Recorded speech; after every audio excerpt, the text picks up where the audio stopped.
Bonjour à tous depuis l'arrière-pays de Valencia en Espagne. Si vous suivez mes réseaux, vous savez que j'ancre une expérience de vie ici à l'étranger qui m'appelle depuis un bon moment, depuis de nombreuses années et qui résonne par rapport à la reconnexion à certaines parts de moi, de mon âme. Voilà. Alors l'intérêt dans tout ça, c'est d'avoir osé réaliser cette action de choisir en fait de venir ici, pas seulement en vacances en fait, pour commencer à travailler. Donc c'est pour ça que je commence à faire des lives et à préparer mes programmes depuis ici, à distance, pour continuer à suivre ma communauté, hein, les personnes qui suivent le parcours Flamme Jumelle.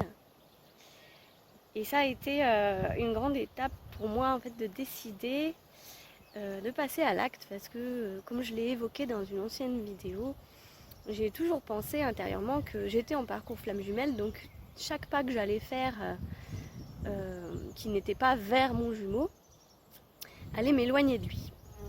Simplement, finalement, ma vie a statué comme ça pendant un moment et je me suis rendu compte par l'expérience des choses et surtout par le ressenti que c'est en réalisant justement ces à côté, ces rêves qui sont là, qui vibrent puissamment en moi, que j'allais avancer sur mon chemin parce que je devais passer par cette étape-là et je le dois encore pour pouvoir justement avancer plus loin et vers ma mission d'âme en devenir avec mon jumeau.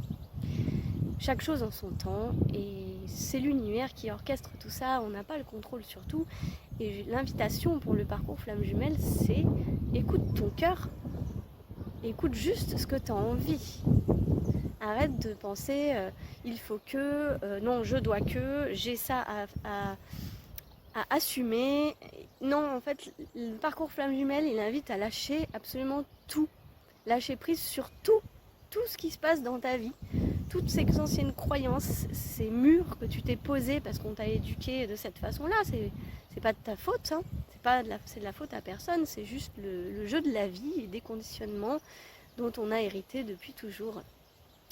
Et en fait, dans ce voyage, justement, j'ai appris cette nouvelle leçon. C'est le bénéfice du lâcher-prise. Mais plus loin encore que ce que j'avais déjà expérimenté. Parce que, si vous voulez, déjà, je suis partie en van aménagé. Et l'idée à la base pour moi, c'est que quand je pars en voyage quelque part ou en déplacement, eh bien je prévois tout pour être sûre de ne rien louper, de perdre le moins de temps possible. Vous imaginez quand on loue par exemple une location, il faut arriver à telle heure précise, et puis voilà, quand on loue en général ça coûte cher, donc on reste pas un mois, donc il faut vite explorer tout en une semaine, il y a un timing, c'est pas évident. Et moi j'avais l'habitude de tout préparer à l'avance pour que tout soit minuté et que je loupe rien, que je perde le moins de temps possible. Et en fait ça créait un stress monstrueux, mais c'était ma façon d'être en sécurité. Et là, en partant en van, eh bien, il y a une liberté que j'ai découverte. Et ça va beaucoup plus loin que l'aspect logistique ou matériel, c'est une liberté intérieure qu'on ressent. C'est comme si je m'étais ouvert des grilles, si je m'étais ouvert un horizon que j'avais jamais goûté avant. Parce qu'avec le van, déjà, il n'y a pas de limite, on revient quand on veut, il n'y a pas de contrat de location ou quoi. Et surtout, on s'arrête quand on veut, on dort où on veut. Et tout d'un coup, il y a un lâcher-prise qui se crée dans cette forme de voyage, puisqu'on a besoin de rien contrôler.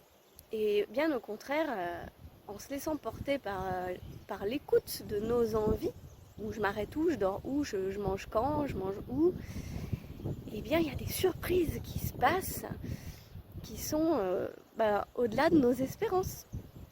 Et je trouve que c'est ça le message qui est intéressant, au-delà de ce que je vous raconte, l'anecdote, c'est que je l'expérimente comme ça. Hein.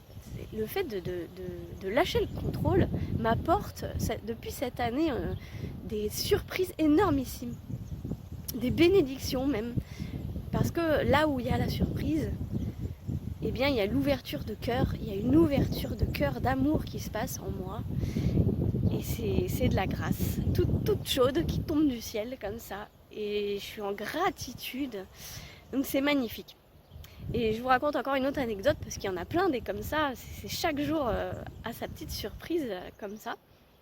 Et qui rentre pas du tout dans les codes que moi je cherchais à maintenir avant. Hein. Là c'est complètement roue libre.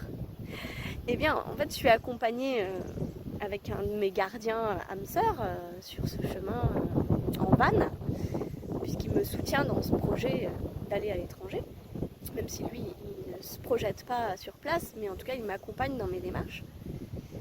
Et en fait comme il s'est blessé momentanément, il s'est blessé au pied et du coup il est moins dispo pour faire des longues sorties, des longues balades ou conduire, etc. Alors par la force des choses, on ne peut pas faire tout ce que j'avais prévu. Je voulais aller voir des cascades, des trucs super un peu plus loin et puis avec de la marche. Et puis en fait, on est obligé de se rabattre sur des petites sorties à côté. Donc on s'est rendu sur ce lieu qui est juste à côté. Et on est tombé en fait sur une spécificité rocheuse, qu'ils appellent ça un pic, je pense, Peña Maria. Et en fait, en allant au plus près, on a vu qu'il y avait un petit hôtel marial et des gens qui venaient remplir leurs bouteilles d'eau.